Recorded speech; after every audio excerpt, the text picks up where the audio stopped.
Browns QB Gabriel, no moral victories after losing in first start. London, new starting quarterback, same old result for the Cleveland Browns. This one was a little different. Until Sunday, no quarterback had ever made his first NFL start in an international game. Dillon Gabriel, Cleveland's ninth quarterback since 2022, certainly wasn't overwhelmed when he took the field against the Minnesota Vikings at Tottenham Hotspur Stadium. He threw 2 touchdown passes, but the Vikings went home with a 21-17 victory after Carson Wentz found Jordan Addison for a 12-yard touchdown pass with 25 seconds left. Gabriel had a 1-yard touchdown pass in the first quarter to rookie tight end Harold Fannin Jr. down 14-10 in the third quarter. Gabriel completed a 9-yard touchdown pass to tight end David Njoku on 3rd and goal. There's always something to build on. No moral victories whatsoever, Gabriel said. But I think regardless of result, week to week, there's a process. And the more time you spend around anyone, you're going to get more continuity. It's us as a whole unit coming together really and getting comfortable with our unit. The third-round draft pick out of Oregon was promoted this week ahead of veteran Joe Flacco, with coach Kevin Stefanski looking for a spark for his anemic offense. There were some good things, some rookie things to certainly clean up, said Stefanski, whose team fell to 1-4 ahead of a trip to Pittsburgh next week. Gabriel finished 19 of 33 for 190 yards and the 2 touchdowns. Third down problems. The Browns were just 3 of 15 on third down. One particularly painful drive lasted a mere 11 seconds. That was the possession before they punted to set up Minnesota's winning drive. They ran the ball twice and Gabriel threw incomplete on third down, though the Vikings did use 2 timeouts in the process. In those situations, you've got to go get a first down. After 2 plays, 11 seconds, they're going to call 2 timeouts. Then we throw the ball and the clock stops, Gabriel said. The 24-year-old Gabriel, who had a 6-year college career, said, everybody has 4 to 5 plays they want back.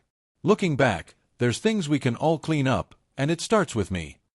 Gabriel brings a different flavor. 4-time All-Pro Myles Garrett said Gabriel put us in position to win. He was asked if the QB change brought some juice to the team. I think so. Just something different, a different flavor, Garrett said. Appreciate Joe for having his back, supporting him, coaching him through this transition. He will be vital throughout this process regardless of whoever we end up with throughout the rest of the season. They've got to lean on each other. From the other side, Vikings linebacker Jonathan Greenard liked what he saw of the rookie QB. Ultimately, he didn't do anything for them to lose the game. I'm pretty sure they told him, listen, just take what they give you, don't create negative plays, don't try to do too much, don't be a hero. I think he did just that, Greenard said. The kid has a pretty good arm. He's going to be good. Rookie QBs in London. Rookie quarterbacks historically have not performed well in the English capital, though the momentum has shifted recently. Zach Wilson was under center as a rookie in 2021 when the New York Jets lost to Atlanta 27-20. That dropped the rookie starting QBs in London record to 0-5. But 1 week later, Trevor Lawrence earned his first NFL victory when the Jaguars beat Miami 23-20.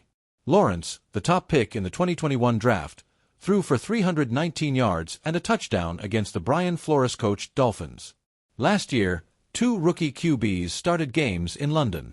Caleb Williams, the number 1 pick in the 2024 draft, threw 4 touchdown passes in Chicago's 35-16 victory over Jacksonville in Week 6.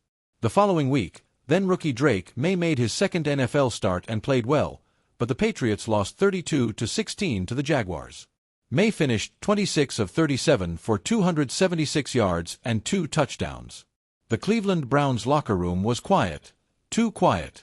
Helmets clanged softly into lockers, the buzz of reporters filled the air, and somewhere in the middle of it all stood rookie quarterback Dillon Gabriel, his head held high but his voice low. His first NFL start had just ended in a loss, but he wasn't looking for sympathy or silver linings. There are no moral victories in this league, Gabriel said, his tone steady, his eyes focused. You either win or you don't. We didn't. That single line summed up the mentality of a quarterback trying to prove he belongs, not just to fans or coaches, but to himself. A first start filled with fire and frustration. Gabriel's debut had all the markings of a roller coaster. The Browns coaching staff had spent the week simplifying the playbook and emphasizing tempo, hoping to lean on Gabriel's mobility and quick release, the same traits that made him a college star. Early on, it worked. He came out sharp, completing short, rhythmic passes and keeping the defense on its heels with play-action rollouts. The crowd, eager for something to cheer for after weeks of offensive struggles, roared every time Gabriel scrambled out of pressure or zipped a dart between defenders.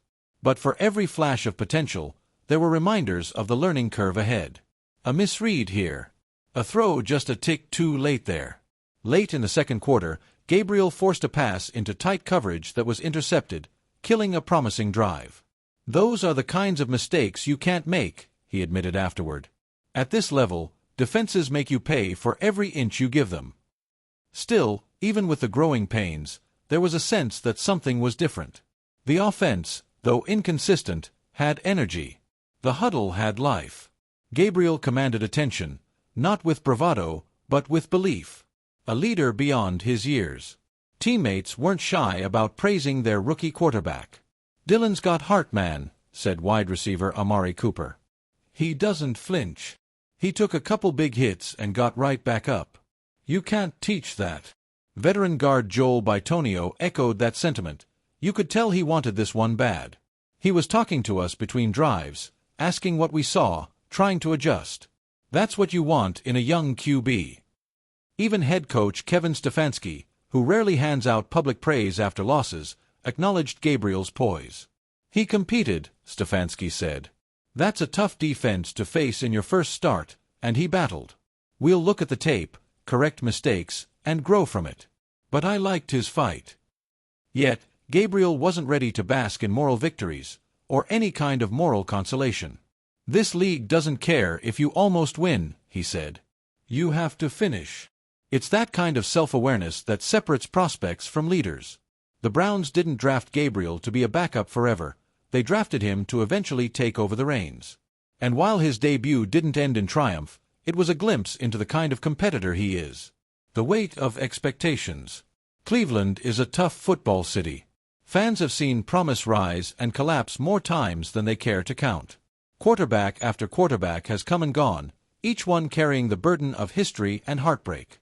Now, it's Gabriel's turn to step into that legacy, a rookie from Oklahoma who's trying to carve out his own chapter in Browns lore. "Yeah, I know what this city expects," Gabriel said. "They deserve a winner. That's what I'm here for." His journey to this moment wasn't easy.